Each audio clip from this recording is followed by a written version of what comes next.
Pak kita. Betul ya. Sedang kompas ke nó. Pas ngồi còn làm gì sẽ đập nữa nè. Bao phô nè. Đi tới đâu ôn. À lớn qua đi tới đâu ôn đặt đi chơi ở từ nhà đi đây. Đọt chương ơi con sĩ. Làm đi tới đâu ôn này đi xin mó chẳng bộ. Chúng muốn tôi bay chúng muốn không không thoát ôn không. Mình có ôn mình ôn cho chúng ta ôn không. Bộ nó chỉ họ mưa một về cứ nhận bộ. Đừng.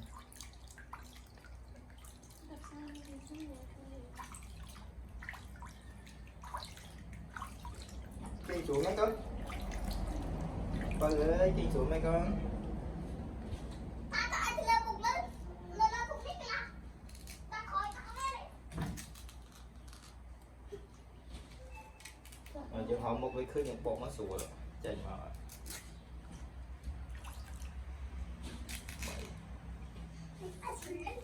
Con này không ăn cái bà nâng mới nhon sao người ta con không người ta sẽ đến vậy người ta bắt con xong dài 30 mấy rồi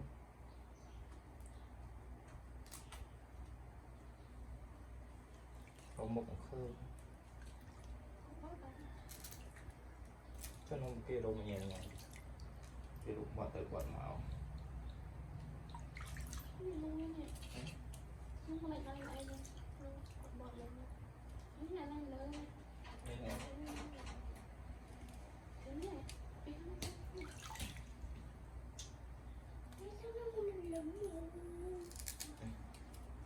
hai lớn phát chạm nó còn mở cái lưng chân còn đây là chân còn chạm mở nó này ở vị trí mà còn ba trên đâu thầy chặt chị rồi hai lại con á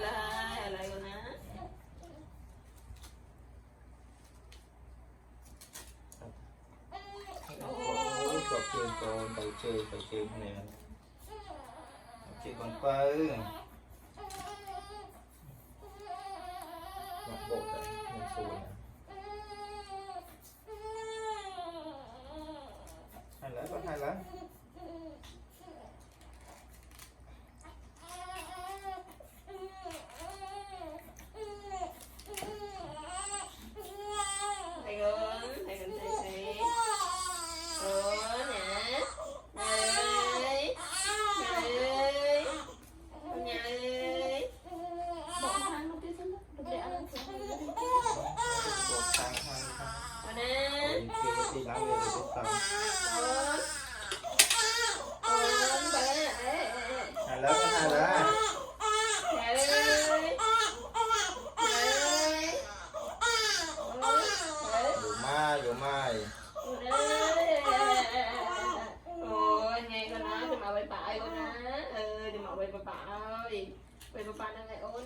bà họ một nó cô nói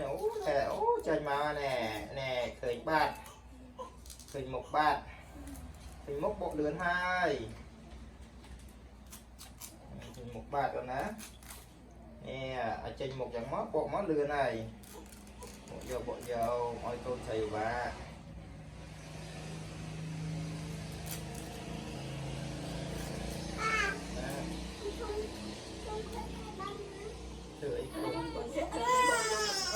từ sau hai à rồi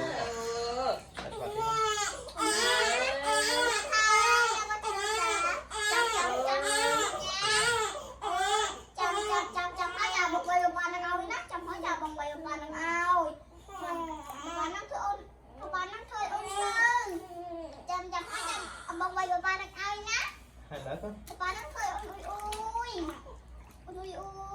chăm hết cho bông quay bà ơi nè con slap nè slap gạt dùng tên nè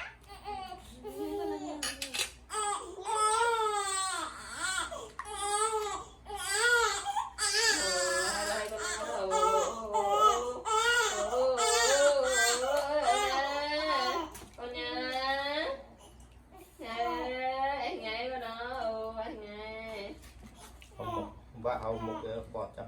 cái này nó cái bọt tạt lọt thì bay tạt lọt mà rồi nó vào đừng phải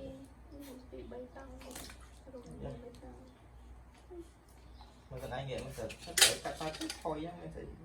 Papa, papa, anh không anh chắc thơ không đừng bộ mắt bắn lên vậy. còn anh men phở còn anh chơi nữa còn anh trên cái gì tới Anh trong khát thôi. Bộ mình em khám tới. bộ còn anh chết bộ nó bộ tới rồi còn từ bộ tới kia chứ về đập trường phở nó rồi những bộ nó ham sang là hai sân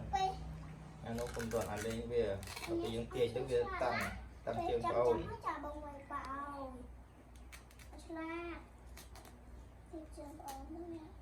chết hai con Chị hai papa, papa thở không lắc nắng ca. Vượt lên ban dắt chứ mà tôi nó ngắn nó con lực trường bàn này cái con chạy lực trường bàn hai mà còn anh để mà đẩy con đây ăn ít tôm á. Chui khăn chui khăn chui em ơi con bằng camera chặt mặt chân ốm mày. Vang mấy còn ai nè còn một ít thôi một đứa ba ngò còn nâng nó đấy bộ thập hai ăn của ông hai đấy nó lúc thèm cái việc gì cái tập làm việc gì bạn một cái nào mà thì đây nó khổ vậy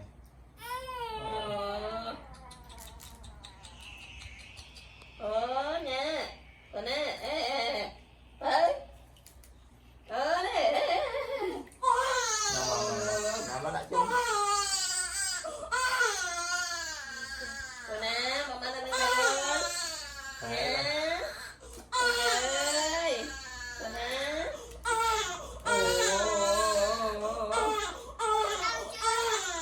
con này con nhẹ nhàng nữa sẵn hai nè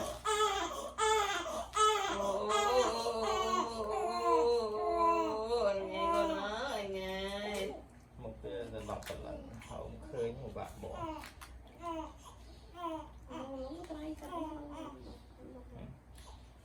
các cái số đấy có bộ à tập con món số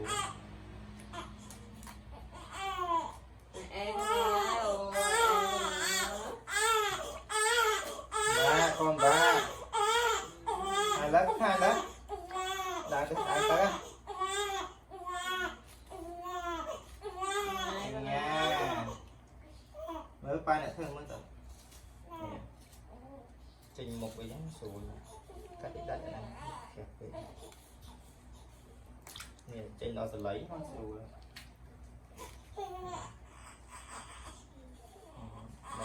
bộ bàn ban mũi bàn chặt chặt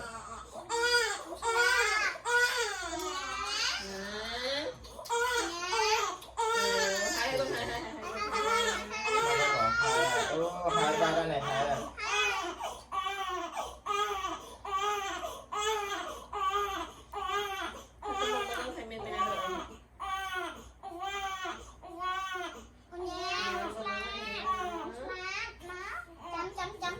chăm hơi mùi nó chà bông quay bà ơi nè Sla chăm bông quay bà ơi nè Sla nè Sla chơi nhà Sla nó quay nhà Sla thích cắt tiệt mà con cho một khi khi tập này không tụi mình chưa được như vậy nè một tập xong khỏi từng luôn tắt đâu đấy thôi bữa nay sáng mới một ban đã lên của ông thì đã bò còn ông tập sướng nữa thế là nó tập nghe con được nghe chơi ra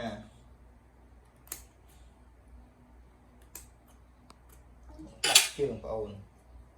con nhà xa ná bông ai chơi ná bông ai chơi chơi nhá con mà chơi bạn vậy đấy chơi mà tông đấy tông đấy chơi theo nha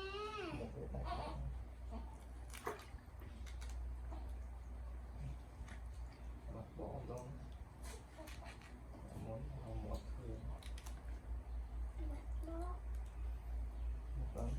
anh cũng nhẹ nhàng lúc ba ngón cô này ở là biển anh cái ca nghe đấy có nhiều bạn là không chứ dạ có ấy có được đó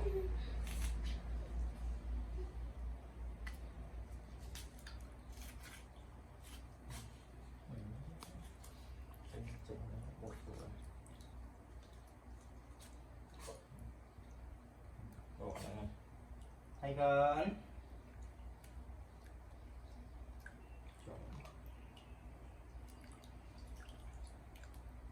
hai bàn và lấy hai bàn cái rung từ lấy cho nó rung một hai bạn ở nhà hai mùi bắt mà sao mùi tía đó tôn hào ní bà ôn à bà ôn ngày khơi chào ôn đẹp với trường ở ngày khơi ôn đẹp với trường ở liền đâu mới trong tầm mình đâu nó tía đấy ôn đẹp với trường ở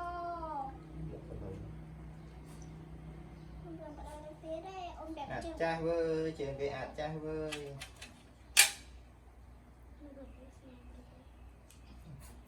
bàn mũi bàn đã bàn đấy bàn mũi bàn đã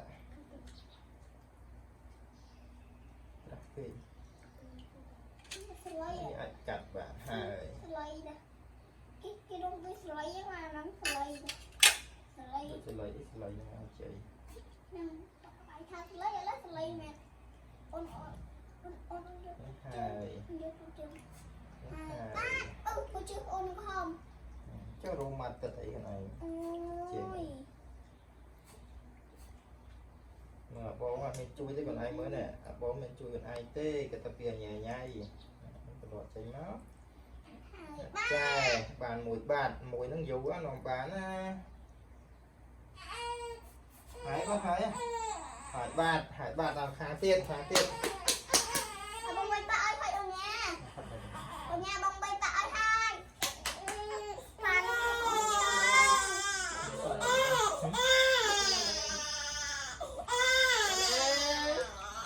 hai sao đây à nhà nhảy nha tồn nó nè ta còn ở một thứ nhỉ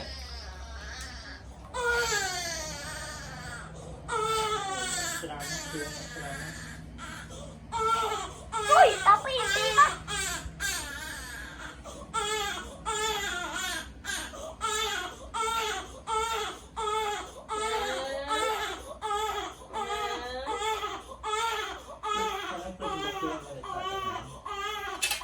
sao tôi muốn có con gì ở đây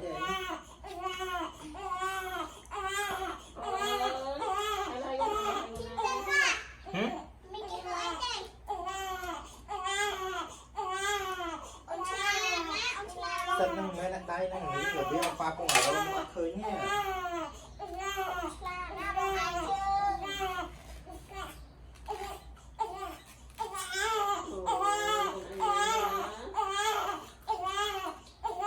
phạt bom không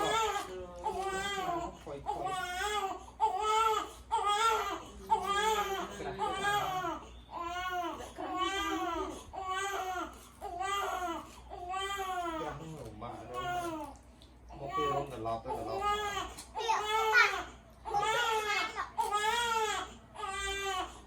hai lá con hai lá con này chụp ba tay đôi chân không thể được ôm một để chẹn nắng tôi quên bằng camera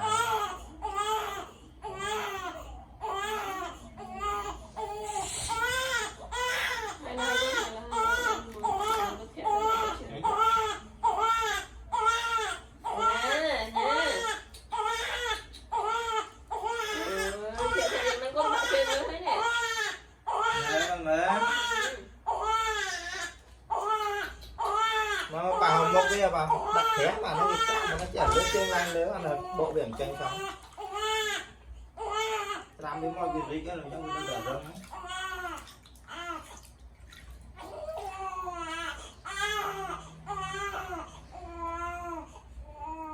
một lần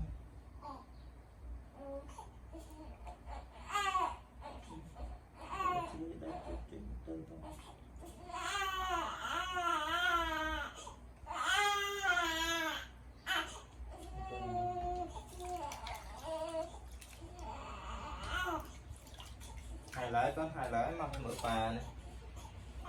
thì mà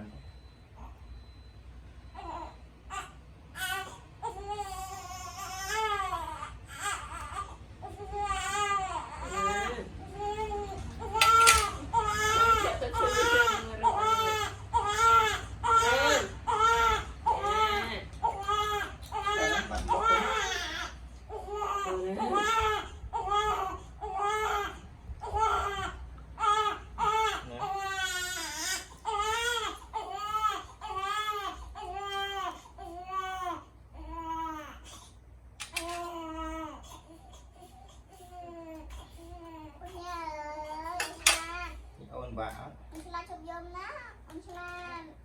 ông slide nó vậy ông nhảy slide mẹ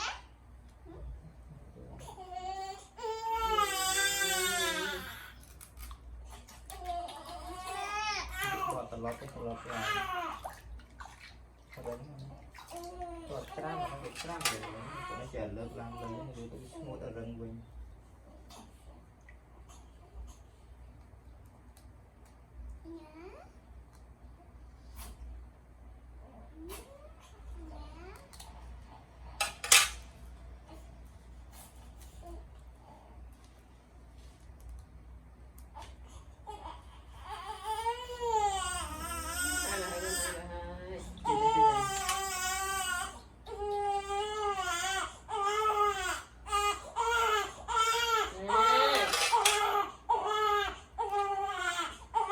sợ nó mất thế rồi này ông khơi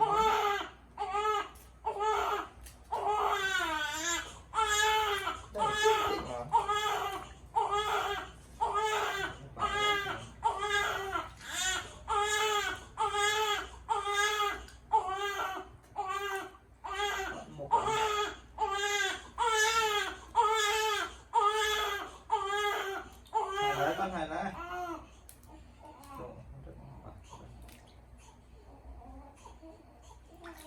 đừng có tôn nó không hiểu tôn nhẹ tôn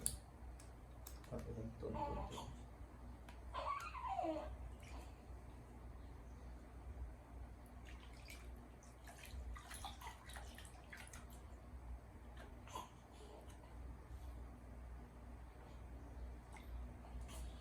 vô một cái như ta vô một cái bộ nó xây ná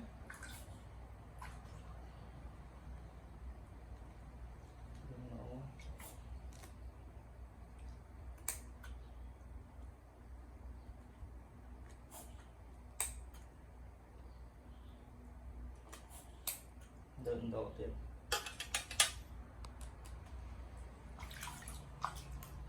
cắt cái món đi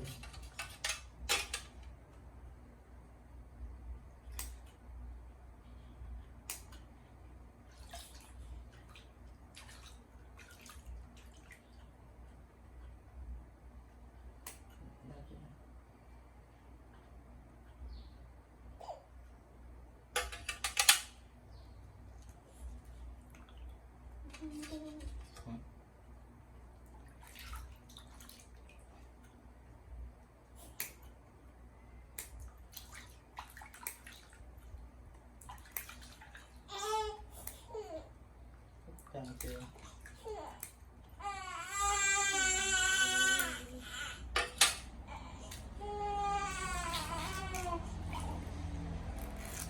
Mì Gõ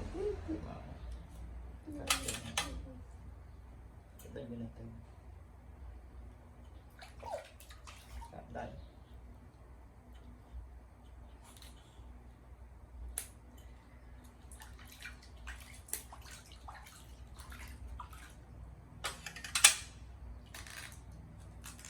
trên cái kính thứ chèn tới đang tới sụp bộ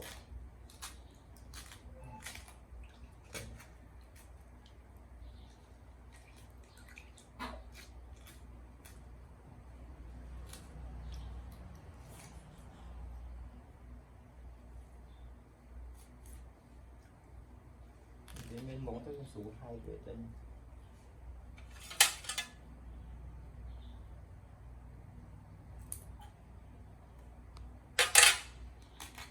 ôi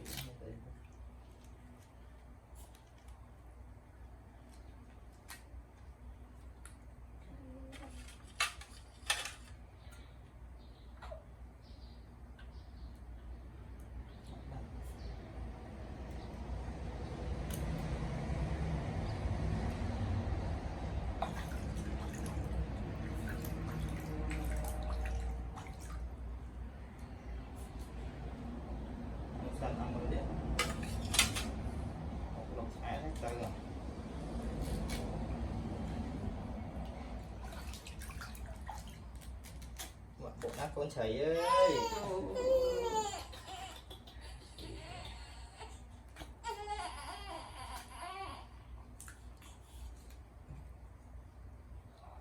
Mơ hồn lên nó khơi vùng dù từ cọ chết ăn ở một cái một màn người tài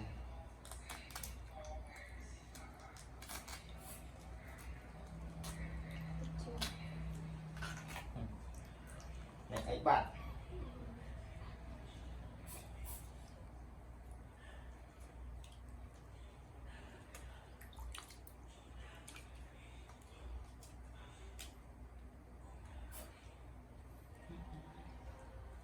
lần độn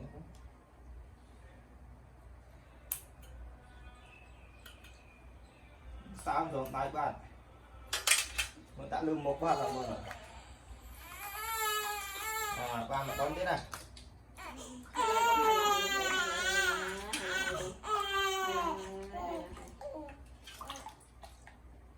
coi nhặt đây nó con thì đào sẽ lấy hai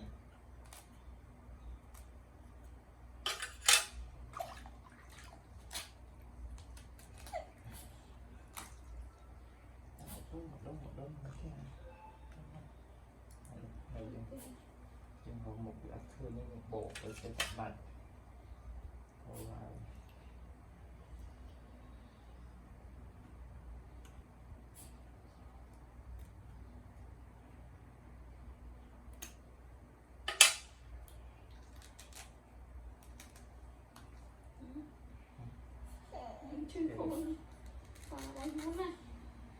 nó mới con đi té con sấy á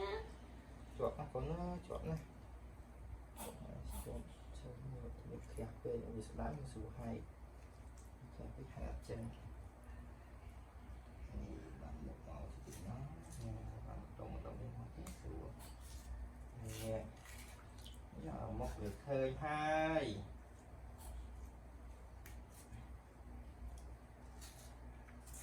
nó có hai nữa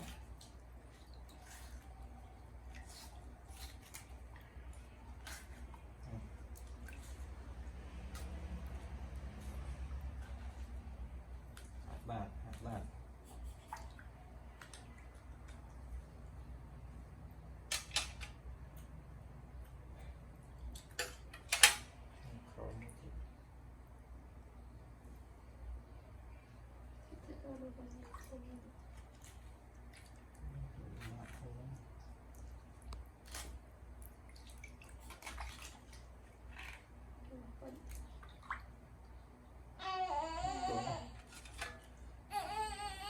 con nữa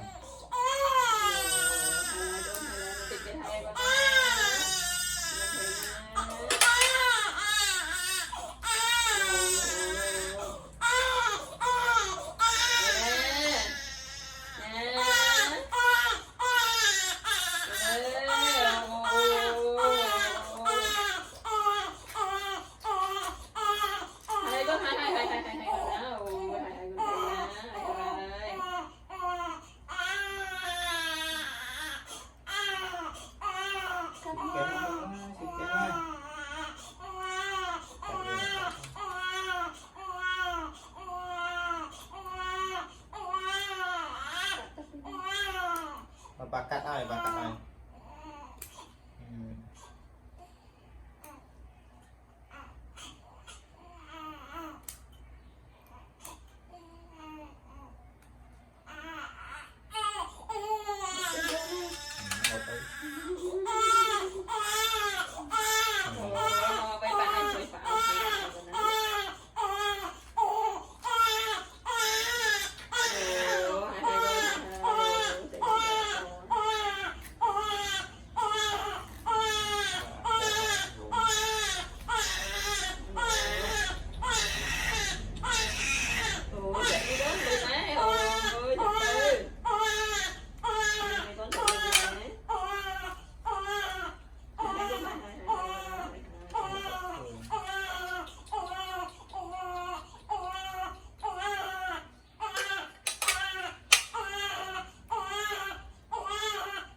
cho à một cái là ba chương này đây bạn đi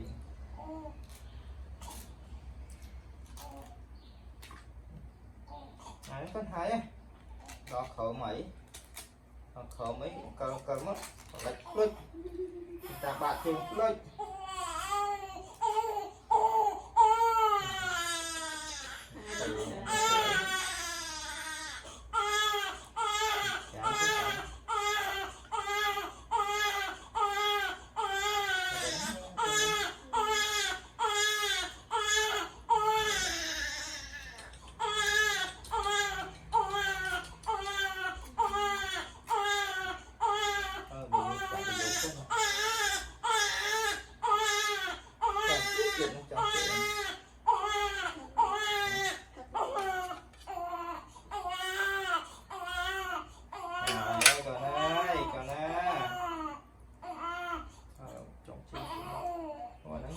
bạn ơi hai bạn ơi à trai chuẩn bị cho tụ sạp lột màu đồng tình cảm